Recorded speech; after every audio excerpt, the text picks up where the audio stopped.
সারা দেশে চলছে তীব্র তাপপ্রবাহ। প্রচণ্ড গরমে অতিষ্ঠ সবাই। এই মুহূর্তে ফ্যান, পাখা ও এয়ার কন্ডিশন মানুষের একমাত্র ভরসা। তবে এসব একনাগাড়ে চালালে মাস শেষে গুনতে হবে হাজার হাজার টাকা বিদ্যুৎ বিল। এরই মধ্যে অনেকের হয়তো বিদ্যুৎ বিল দিতে গিয়ে বিষয়টি টেরও পেয়েছে। তীব্র গরমেও কিছু কৌশল জানা থাকলে খুব সহজে বিদ্যুৎ বিল কমানো সম্ভব।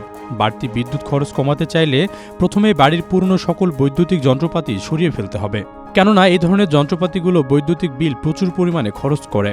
এর ফলে বিদ্যুৎ বিল অনেকটা বাড়িয়ে দেয়। এখন বাজারে শক্তি সাশ্রয়ী 5 স্টার রেটযুক্ত যন্ত্রপাতি পাওয়া যায়। আধুনিক সেসব যন্ত্রপাতি ব্যবহার করলে বিদ্যুৎ অনেকটা সাশ্রয়ী করা সম্ভব। বিদ্যুৎ বিল কমাতে চাইলে যে ইলেকট্রনিক যন্ত্রপাতিগুলো ব্যবহার করছেন না সেগুলো সুইচ বন্ধ করে রাখতে হবে। অপ্রয়োজনে ইলেকট্রনিক যন্ত্রের সুইচ সবসময় অন রাখলে বিদ্যুৎ বিল স্বাভাবিকভাবেই বেড়ে যাবে। এমনকি ফোনের চার্জার বা ল্যাপটপের মতো ছোট ছোট ডিভাইসগুলোর ক্ষেত্রেও একই বিষয় মনে রাখতে হবে। বিদ্যুৎ সাশ্রয়ী করতে চাইলে আধুনিক বাল্ব ব্যবহার করতে হবে। খেয়াল রাখতে হবে যেন বিদ্যুৎ অনর্থক কাজে ব্যয় না হয়। কম্পিউটার ও মোবাইল চার্জারের কাজ হয়ে গেলে তা সবসময় অফ রাখতে হবে। সঙ্গে সঙ্গে ঘরে থাকা টিভিকে স্ট্যান্ড বাই মোডে কখনোই রাখা যাবে না, এতে বিদ্যুৎ খরচ বেশি হয়। এয়ার কন্ডিশনার মেশিন সঠিক তাপমাত্রায় চালাতে হবে।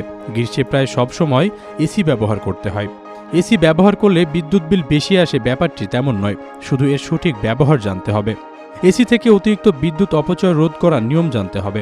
মনে রাখতে হবে, এয়ার কন্ডিশন যদি 24 ডিগ্রি অটোমেটিক সেটিংয়ে চালানো যায় তাহলে বিদ্যুৎ বিল অনেকটা কমে আসে। আশরাফুল ইসলাম, প্রবাস খবর।